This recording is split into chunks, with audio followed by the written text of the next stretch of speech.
Welcome to United Taste of America. Hi, it's Rick Jones. Welcome back to United Taste of America. Today we find ourselves in the Show Me state of Missouri. Missouri was settled by the French who traveled up from New Orleans and founded St. Louis in 1764. But it became part of the United States with the Louisiana Purchase in 1803. In 1821, Missouri became the 24th state in the Union, and it was known for two things. Firstly, it was the first state admitted west of the Mississippi River, and it was the last state admitted as a slave state. Behind me is the famous Ark of St. Louis, the gateway to the West Ark, because this was the launching pad for Lewis and Clark on their expedition, and later for the pioneers that came to St. Louis, got their provisions, largely that were brought to the city, up and down the Mississippi River, then traveled up or by the Missouri River to parts unknown. In the 1850s, lots of immigrants moved in, including those from Germany and Ireland. This is a state that is bookended by St. Louis on the east and Kansas City on the west. It's the home of Anheuser-Busch and Hallmark cards. When you think about food in Missouri, the first thing you think of is barbecue. In the east, we have St. Louis-style spare ribs and pork steaks. And in the west, we have Kansas City barbecue and its famous burnt ends. But most of the food in Missouri came from immigrants that traveled up this river, the Big Muddy, the Mississippi River. And they brought dishes like the slinger. It's a combination of eggs, chili, hash browns, and hamburger all scrambled together. How about St. Louis-style pizza, thin crust pizza cut into squares? They're known for cashew chicken and the famous St. Paul's sandwich, which is a Chinese sandwich made up of egg foo young between slices of white bread. They're also known for some great desserts like deep dish apple pie, gooey butter cake, and the famous frozen custard or concretes at places like Ted Drew's. But there's one special place in St. Louis with one special dish. The Italians came here to mine clay, and they settled in a place called the Hill. And there they invented the toasted ravioli. And I know just the place where it was invented.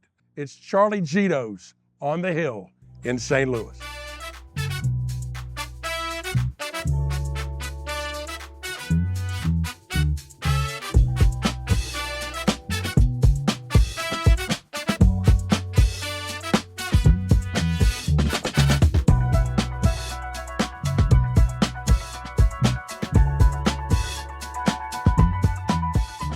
I'm here with Anthony Ditto at Charlie Ditto's on the Hill in St. Louis, Missouri. Thanks for having us, Anthony. Thanks for coming in. We really appreciate it. Well, let's start with where we are, the Hill.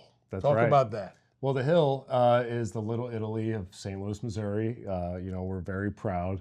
There's a immense sense of community here on the Hill in St. Louis, and just want to, whenever we can sit on a soapbox and talk about it, I think we're going to take every opportunity we can. I know there are a number of famous baseball players that were born and raised here on the Hill. Yogi Berra, Joe Garagiola. Yep, all Hall of Fame, street, just stone's throw away from here. That's great. So originally, this was a restaurant that your dad worked at. Talk a little bit about that. Yeah, I mean, we could even go a little further back too. From what I was told, the last time we did a renovation, we kind of found out that the building was actually a market when it was first erected. And then after that, then it was Angelo's House of Pasta, known for the famous and original toast ravioli, which we're going to be talking about a little today. My grandpa, Charlie Ditto Sr., was a maitre d' at Angelo's. And my dad would follow my grandpa to work, and he would do little odd jobs around the restaurant. Notably, he always talks about wrapping baked potatoes, polishing the brass Angelo sign out front, and we even have a Charlie Ditto's brass sign out front now that's kind of like an ode to Angelo's. And it's very amazing to think about when he was this young boy, he wanted to own this building. he just knew at a very early age that he wanted a part of history here in St. Louis. And I wasn't really thinking about owning businesses when I was 7, but I think it's just a testament to his to his work ethic and tenacity for the business. Well, it's interesting if you think about your grandfather being a maitre d'. I mean, that was hard work, but it was also work of really understanding the customer. Yeah, exactly. And well, you're a showman in the front room. right. You're trying to take care of customers. They say shaking hands, kissing babies, kind of stuff like that. But, it's a little more than that. You're coordinating all the different reservations and making sure people are recognized for special occasions and things like that, like we do today. But yeah, I think our family the hospitality is in our blood. Taking care of customers and people and really caring for everybody, whether we're talking employees in the back, customers in the front, I think that sense of care is, in all of us. So when did your dad buy the restaurant? So in 1981, he purchased the restaurant from Angelo's wife, because I think Angelo had passed at that time.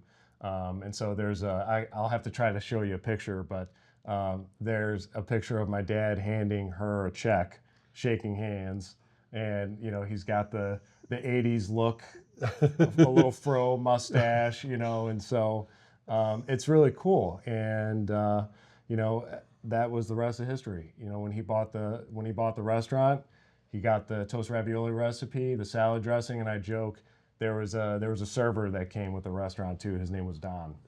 And so he actually worked with us up until 2020. Wow, that's really cool. Yeah. So did he put his name on the building immediately? Did he change it? Okay. Oh, yeah.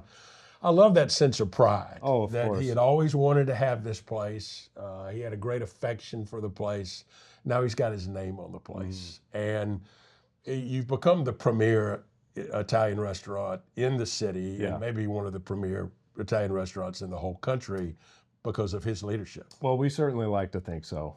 Yes. And so when did you start working in the business? Well, I think, when you're a child of a restaurateur, you follow your dad to work, much like my dad did with his dad. And, my sister and I, we've been running around this place since we were in diapers. Case in point, I brought my son to work yesterday, and, he's running around, and, my dad was like, that used to be you. And then I have 4 kids, and so I bring my daughters and my son to work, and it's kind of funny how I'm on the other side of the coin now, where I think like, wow, that was me not that long ago. Yeah, and you think that's the 4th generation that at some point will have the restaurant, and I just think that's just wonderful. Yeah, no pressure for them to get into the business, no. But sure. I got half a baseball team now, so I could place one in each section of the restaurant, and we'll see what happens. That's really, really good. Okay, so part of what your dad purchased was this very famous recipe for toasted ravioli. Yes. How did that come about? When did Angelo start that particular dish? So as the story goes, in the 60s, Angelo was hosting a big party and at the restaurant. And we're in the back of the restaurant right now where my dad added on. And so this actually also used to be patio space. And so the main dining room was the original dining room. And so Angelo was throwing a big party that night, and they were trying to just hurry up and get the food out. And one of the chefs dropped a beef ravioli into a vat of fry oil.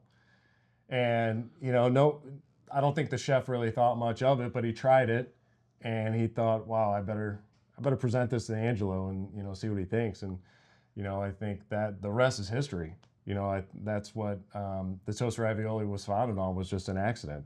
And I think there's a lot of people in town that want to try to claim the toast ravioli, but we know it was originated here. That is so cool. And it has become, while you have great food, great veal dishes, great chicken dishes, great pasta, it has become a signature that I think if you're going to come here to Charlie Ditto's, you're going to eat toasted ravioli as a starter for Right. sure Yeah. before you get into the real meal. It's hard to not tell people to get the toast ravioli, especially when we have obviously all the recognition, and people come in town specifically, for the toast ravioli. I mean, it's every day somebody's like, I came from this place to just try your toast ravioli, or I heard about you guys, I wanted to come in. And we try to stay very humble because we understand that there's a lot of weight behind that.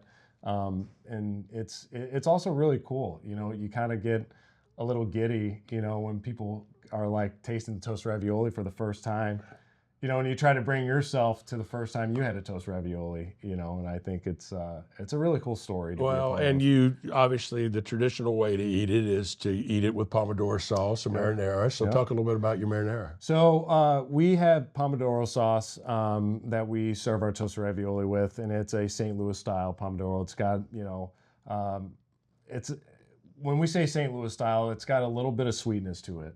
When you talk about our other sauce, our San Marzano sauce, it uses, it's less ingredients, and it's kind of playing off of the tomatoes itself, where the pomodoro has, a little more ingredients done to it, but it's what I've grown up with. I don't know really any other sauce that that I would rather have. Yeah, that's great. The other thing that I love It's a perfect compliment. As you walk around this building, you can almost feel the ghost. You think about the celebrities, the politicians, actors, athletes. So many people have come here over the years because it's such a destination. I always joke, if these walls could talk, I think there's been a lot of history here. I mean, before Charlie Ditto's, while Charlie Ditto's has been here. And, we go back to that pride word again. I think there's an immense sense of pride here, and, something that we want to continue moving forward with in a positive and always expanding and improving. Yeah. Well, that's great. Well, listen, we can't thank you enough for having us. Yeah, and we're absolutely. Looking Thanks forward for to coming in. tasting the toasted ravioli. I'm excited for you. Trust me when I say that.